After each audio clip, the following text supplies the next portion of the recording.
strengths in the paint, no one ever was as dominant if they got the ball down low than Shaquille O'Neal. But Embiid, in this NBA in particular, is also impossible. He's a legit 7-footer, Stephen A., 250. He's a 7-footer and a wide body, and he's in shape now.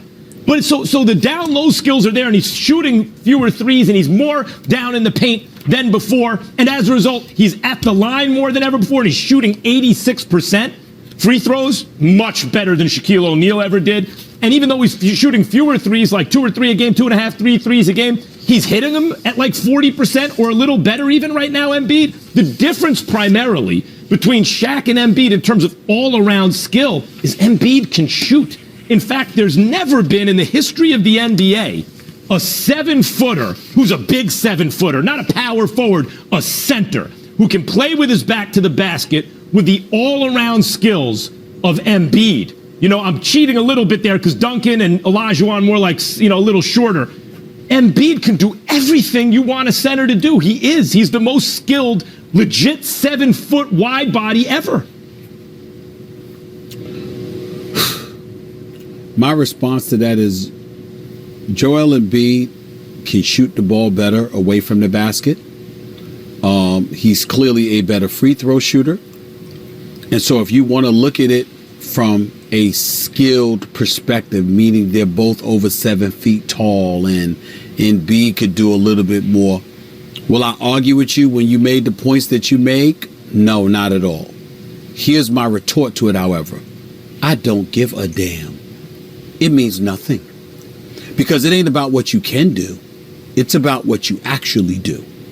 And Shaquille O'Neal was 7'1", 320 pounds, was a man amongst boys, and played like it every night for the vast majority of his career. He treated you like the child you were compared to him. He wasn't some pretty boy with a curly afro pulling up from 20 or 23. He wasn't sitting up there trying to dance and dribble the ball on the perimeter and had to wait until a coach got fired and they got tired of getting swept in the playoffs to learn that you're supposed to have your big butt down low and be a man amongst boys. I recall Joel Embiid going on national television and saying, Shaq's right. Get your big behind back down in the post and be a man. And manhandle these young boys. Because compared to you, they are boys. You making them look like men because you're not playing as hard as you can play. You are not dominating them, which was why Shaq at the time, about a year and a half ago, Max, if you recall, sat up there and said if he had to take off his Superman cape and give it to somebody, it would have been the Greek freak Giannis Antetokounmpo because he goes in the hole and treats boys like they are. Boys. What we're seeing from Joel Embiid now, you applaud him for it, Max. And I'm not saying he doesn't deserve it because I love Joel Embiid. What I'm saying is that it also illuminates what he hasn't done. But he could have done it all along. Did he gain extra pounds? Did all of a sudden he acquire skills he didn't have? These things that you're seeing from Joel Embiid right now are skills he had last year, skills he had the year before, skills he had the year before that. And when healthy, he still ain't use them. So when you sit up here and you talk about Joel Embiid and what he's doing, what you're missing is that the ultimate indictment against him is that he didn't learn and acquire something new.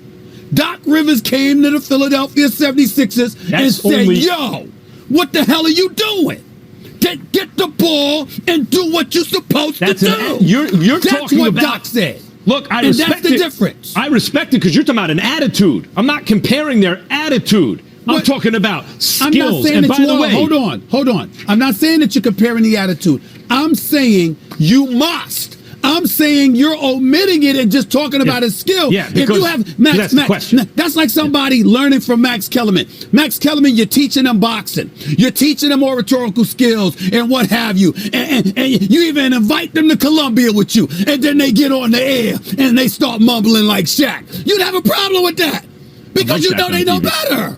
But look, you know they know better. I understand your point, but I am just talking about skills. I'm making a specific point about skills. At his size, there's never been anyone like Embiid. And in this NBA, Stephen A., the offensive skills are just half of it. He's the best defender in the league probably this year. And think of how versatile you have to be defensively now compared to back in the day as a big today. I didn't think it was possible for a back-to-the-basket type guy, which Embiid can do, to be an MVP. But right now, I think he is. I saw him put a move. I brought this up yesterday. I saw him put a move on Cleveland over the weekend. A step-back, mid-range jump shot, and I didn't know it was Embiid at first. I thought it was a guard or a forward. And what? That's Joel Embiid? His skills, we've never seen anything like it in a package like this. And the fact that he can apply it in the modern NBA, both ends of the floor, all I'm saying is we're seeing something new. Fine. And here's my retort to that. Max Kellerman, Joel Embiid is shooting 52% from the field this year. Do you realize that's the first time in his career he shot better than 50% on the season? Because he moved inside.